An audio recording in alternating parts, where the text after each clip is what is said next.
Chère communauté Formix, bonjour, je m'appelle Joseph et dans cette capsule, on fait un petit cours d'anatomie sans.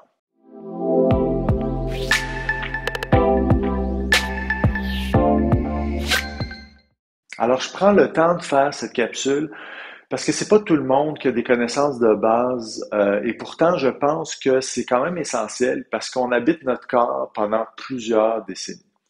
Alors, on va commencer avec le système squelettique qui est composé des os.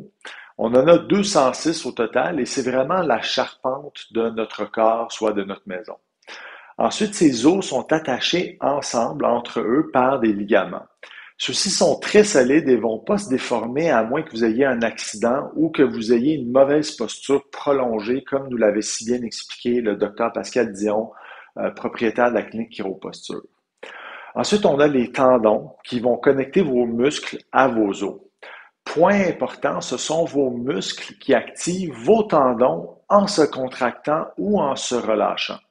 Donc, par exemple, si vous voulez marcher, ça va être votre cerveau qui envoie un signal à tous les muscles nécessaires qui vont commencer à se contracter et se relâcher pour ainsi créer ce mouvement. Après ça, vous avez le système sanguin, vous avez le système nerveux, le système digestif et tous les autres organes. Comme je vous ai dit, c'est vraiment une simplification très simple de la complexité de notre corps, mais ça va faire l'affaire pour nos besoins. Puis finalement, un fait intéressant, c'est que tous ces tissus, en fait, tout ce que je vous ai dévoilé depuis le début, tous ces systèmes, ils sont reliés ensemble par un tissu qui est vraiment fascinant, qui fait encore l'objet de plusieurs découvertes et de plusieurs recherches et qui s'appelle fascia. Ça ressemble un peu à une toile d'araignée très, très étendue et qui est présente partout dans notre corps. Puis, dernière chose que je trouve très intéressante, c'est qu'en fait, notre système digestif, ça fait partie de nous, mais techniquement, c'est un trou.